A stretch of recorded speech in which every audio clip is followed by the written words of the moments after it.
Yes, Biju TV show ubu turi live ku rukiko rw'ibanze rwa Kicukiro. Ubu ngubu tuvugana fata ku mavuta amaze gukatirwa iminsi 30 y'agateganyo. Uti rero byagenze gute? Sengabo Jean Bosco wamenyekanye nka fata ku mavuta ku mboga nkoranyambaga no mu itangazamakuru rigiye ritandukanye yakatiwe gufungwa iminsi 30 y'agateganyo nk'uko byasabwe n'ubushinjacyaha, ubwo kugira ngo bashe gukomeza gukurikirana dosiye yiwe neza. Kuri uyu wa gatatu rero ku itariki ya 6 Ugushyingo 2024 nibwo urukiko rw'ibanze rwa Kicukiro rumaze gufata umwanzuro cyangwa se rumaze gusoma ibyavuye mu iburana ryabanje rigifunga n'ifungurwa ry'agateganyo. Rero urukiko rw'ibanze rwa Kicukiro rumaze gutangaza ko fata ku mavuta rumukatiye iminsi 30 y'agateganyo kugira ngo babashe gukurikirana dosiye yiwe bitonze, ubushinjacyaha bukomeze no gushaka n'ibindi bimenyetso.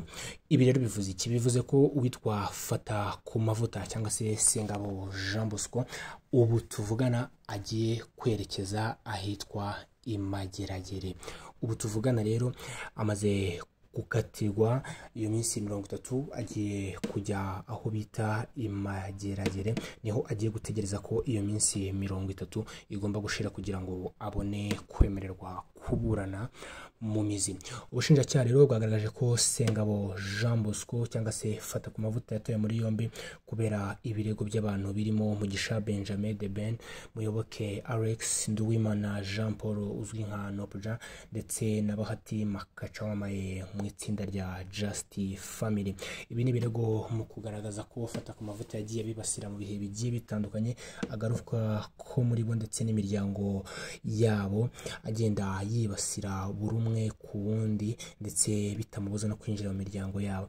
De Ben yavuze ko fata ku mavuta yamwibasiye akoresheje ibiganiro yanyuzaga kuri 3D TV Rwanda, kandi yavuze ko ubukwe bwe na Uwikeza Pamela ibitaramo yakoreye mu Burundi mu mpera z'2023 anenzaho kandi ko atanazi no kuririmba.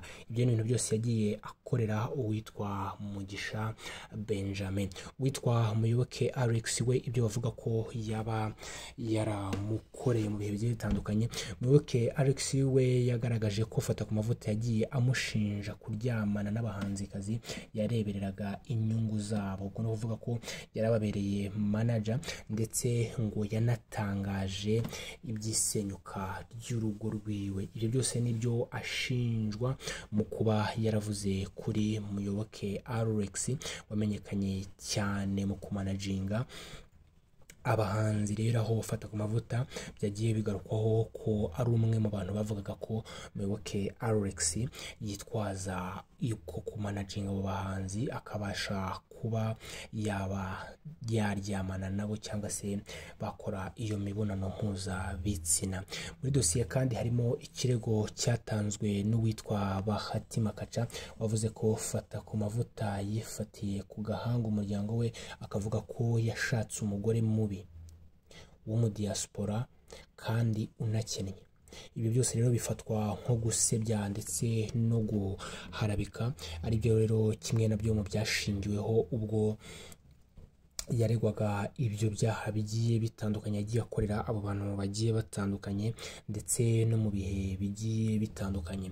Kuri uyu rero witwa Bahati Makacha aravuga ko ibi ngibi bijyanye no kuba yavuga ko umugore wari mubi ari bijyanye no kumusebya ndetse no kumwita umukene, byose bikaba bijyanye no gusebya ndetse no guharabika.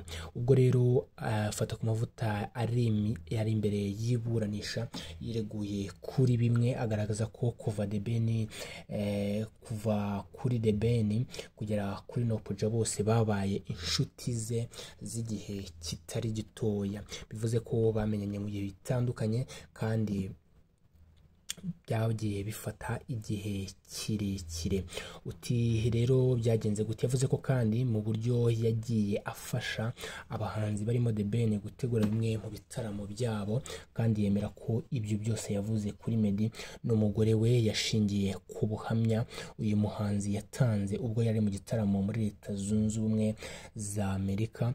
Kuri Bahati Makacha we yavuze ko ibyo yavuze byose byaturutse ku busabe bw'uyu muhanzi wari wari wamusabye ko amukoraho operasiyo igaruka ku buzima bwiwe. Fata ku mavuta kandi yanavuze ko ku bibazo bye na Muyoboke Alex byatangiye mu 2017 kandi ko bagerageje no kwiyunga bigizwemo uruhare n'uwitwa Safi Madiba ubwo yarakiri mu gihugu cy'u Rwanda, ariko ngo ibyo byose bikananirana.